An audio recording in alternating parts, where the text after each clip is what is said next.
More children die of sudden infant death syndrome in a year than all who die of cancer, heart disease, pneumonia, child abuse, AIDS, cystic fibrosis, and muscular dystrophy combined. Typically, the child, aged 1 month to 1 year, is put down to sleep and is later found dead. It's unexplainable. There are no signs of the baby having suffered. The suffering is left to the survivors. The NBA's Lamar Odom, a member of that unfortunate team. Here's Chris Conley. Hanging in Lamar Odom's locker inside the Lakers' dressing room this season was a T-shirt that never fails to remind him of one of his greatest joys and deepest sorrows. It is a painted image of a baby's face. It is the same face that is emblazoned over his heart. It is the face of his son, Jaden. We all grieve different. But of course, when you have to bury a child, I think the only thing you can really do is, ask God for help put in his hands. Because death has been at Lamar's doorstep a lot during a very young life, that he's still a very young man, and to kind of carry that weight around of losing people that are close to him, I know it's particularly difficult. At 12 years of age, Lamar would be in the hospital room when his mother died from colon cancer. 12 years later, he would lose the grandmother who had guided him through adolescence. And so he would honor their memories before every game, writing his mother's name, Kathy, on one shoe, Grandma on the other. It's more important to me to keep those people close to me, because when they're not here, it's easy to forget. And forgetting what they meant to you, I would never want to forget that.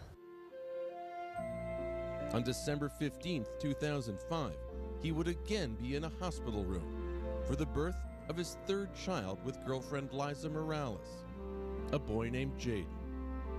I still remember the day. I remember the day where I was in the room and, watching them come out, watching them come into the world. What was that like for you? Rejoicing, refreshing. I love having kids. I love them. Along with his daughter Destiny and his older son LJ, Lamar loved to play with his new baby boy. Jaden was really aggressive. He was big for his age.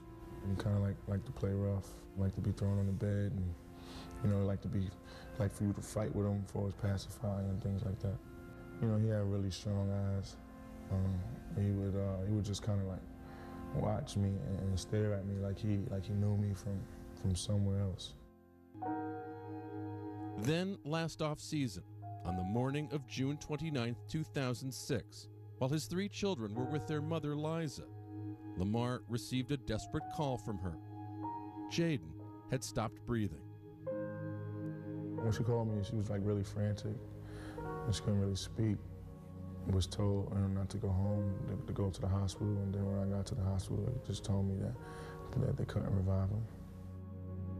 SIDS, sudden infant death syndrome, had claimed Jaden's life. He was 6.5 months old. I kind of had to, get control of myself. Whenever, I really had to be strong. I really didn't have too much time to weep. That day, he became the big shoulder for everyone in the family to lean on. He had to be strong for his kids. He really needed to be strong for his entire family. But before gathering himself to face his loved ones, Lamar wanted a little more time with Jaden. So there, in the hospital room, Lamar held his son one last time. But when he passed, though, I couldn't really just leave the hospital. I stayed with him for about 3 hours and just sat there with him. After bidding farewell to his son, Lamar spent much of the summer grieving alone, away from his family and away from the game. I think that he had to contemplate, whether going through the season was going to be better for him, or perhaps the remedy for him to sit it out. I didn't want to play basketball. It took me, months to even pick up a basketball. I thought about, retiring. you know, but the game means too much for me. Lamar said something that was very interesting, that he felt his work wasn't done yet, or he felt he hadn't completed what he had to do as a player. And so he returned, determined not to give in to anger or resentment. How would you answer the question, why did this have to happen to my tough little boy? Yeah, I try not to ask myself that question. You know, if I was a different person after that happened, people would probably, you know, excuse me for that. Like, oh, you know, his son just passed away. Now he got the right to, you know, not talk, you know, act a little crazy, act wild again. But I'm not trying to walk down that road. He began the season playing the best basketball of his career before injuries, first to his knee, then to his shoulder, shortened his season. Through it all, he has tried to keep Jaden's memory alive, even the sound of his laughter. I still have it on one of my cell phones. You know, and I can often hear it and play it to myself. What do you think when you hear it?